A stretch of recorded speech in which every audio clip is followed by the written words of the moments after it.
Good evening. আমি অহিলি সেন আপনাদের সাথে সেলসের টিপস অ্যান্ড ট্রিক্স শেয়ার করতে এসেছি। তার আগে আমি আপনাদের সাথে আর একটা জিনিস শেয়ার করতে চাই। সেটা হলো আমার একটা অত্যন্ত প্রিয় মুভি ইনসেপশন, তার একটা ডায়লগটা হলো, what is the most resilient Parasite? মানে প্যারাসাইটদের মধ্যে সবচেয়ে রেজিলিয়েন্ট মানে হচ্ছে যাকে সহজে ধ্বংস করা যায় না।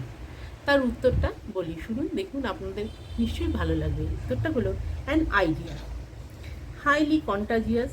Once an idea has taken hold of the brain, it almost impossible to eradicate. বলা হয়েছে তাহলে সবচেয়ে যেটা রেজিলিয়েন্ট প্যারাসাইট সেটা কি? সেটা হচ্ছে একটা আইডিয়া। মানে আইডিয়া যদি একবার কোনো একটা আইডিয়া, কোনো একটা চিন্তা যদি মনে আসে, তাহলে সেটা কিন্তু প্রায় অসম্ভব মাথার থেকে সেটাকে বের করে দেওয়া। এটা আমরা সবাই জানি। আমাদের ছোট ছোট আইডিয়া, ছোট ছোট চিন্তা, দুশ্চিন্তা বলুন, ভালো চিন্তা বলুন, একটা অবসেশনের পর্যায়ে চলে যায়। তার মানে আইডিয়া হচ্ছে এমন একটা জিনিস যেটা আমাদের মনের থেকে সহজে দূর করা যায় না। সেটা সবচেয়ে রেজিলিয়েন্ট প্যারাসাইট। আমরা অ্যান্টিবায়োটিক খেয়ে অন্য প্যারাসাইট দূর করতে পারি, কিন্তু আইডিয়াকে আমরা কোনোভাবেই সহজে মাথার থেকে বার করতে পারি না, তাই না? এটা খুব সুন্দর একটা কথা, সেই জন্য আমি শেয়ার করলাম আপনাদের সাথে। আর শুধু যে এটা ইরেলিভেন্ট বা অপ্রাসঙ্গিক কথা তাই নয়, ধীরে ধীরে আমি যে বিষয়গুলো নিয়ে বলবো, এগোতে চলেছি, আপনারা বুঝবেন যে এই কথাটার গুরুত্ব কতখানি। সেই জন্য আমি কথাটা প্রথমে শেয়ার করলাম। আমি লাস্ট ভিডিওতে আপনাদের বলেছিলাম নিউরো লিঙ্গুইস্টিক প্রোগ্রামিং সম্বন্ধে, বলবো না, জাস্ট আমি বলেছিলাম যে আমি ইন্ট্রোডিউস করেছিলাম নিউরো লিঙ্গুইস্টিক প্রোগ্রামিং বা এনএলপি।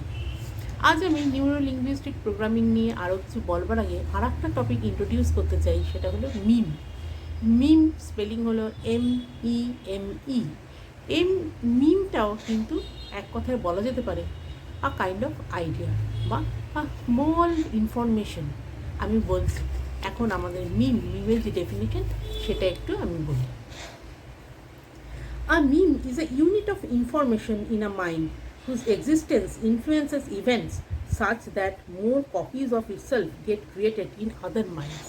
তাহলে বলা হচ্ছে মিম হচ্ছে একটা ছোট্ট ইনফরমেশন বা একটা ইনফরমেশনের ভগ্নাংশ, যেটা একবার যদি আমাদের দৃষ্টিগোচর হয় বা মানে আমাদের কোনোভাবে আমাদের জানতে পারি, আমরা কিন্তু সেইটারই রিপিটিশন দেখতে থাকি এবং সেই আমাদের ইনফরমেশনটা আরও চারিদিকে ছড়িয়ে পড়ে। এর একটা ছোট্ট এক্সাম্পল দিই।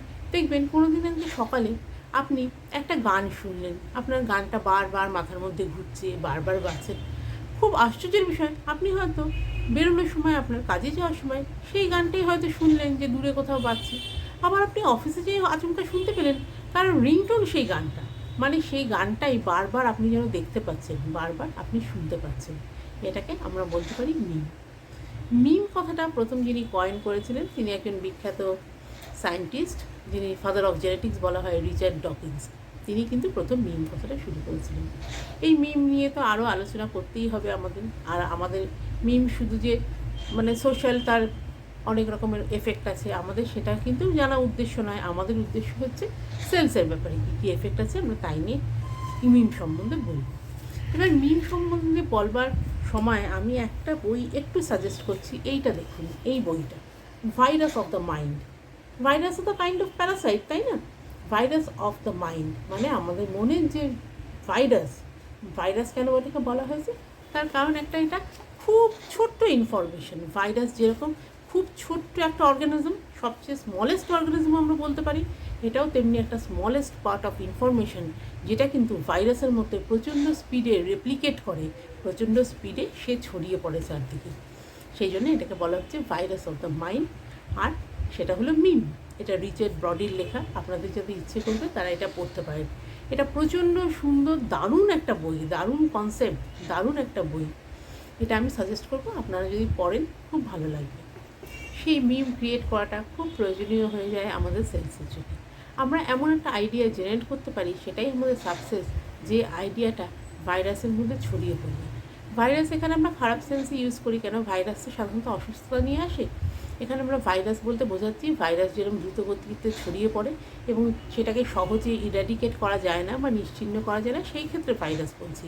কিন্তু আমরা যে আইডিয়াটা জেনারেট করব সেটা হার্মফুল নয়, সেটা হবে উপকারী বা জনপ্রিয় একটা ভাইরাস। সেখানেই আমাদের বিজনেসের, সেলসের প্রয়োজনীয়তা হচ্ছে মিমের, তাই না? সেই জন্যে আমি মিম টার্মটা ইন্ট্রোডিউস করলাম আপনাদের কাছে। আমি তো ইলাবোরেট করবোই ধীরে ধীরে। Thank you for watching.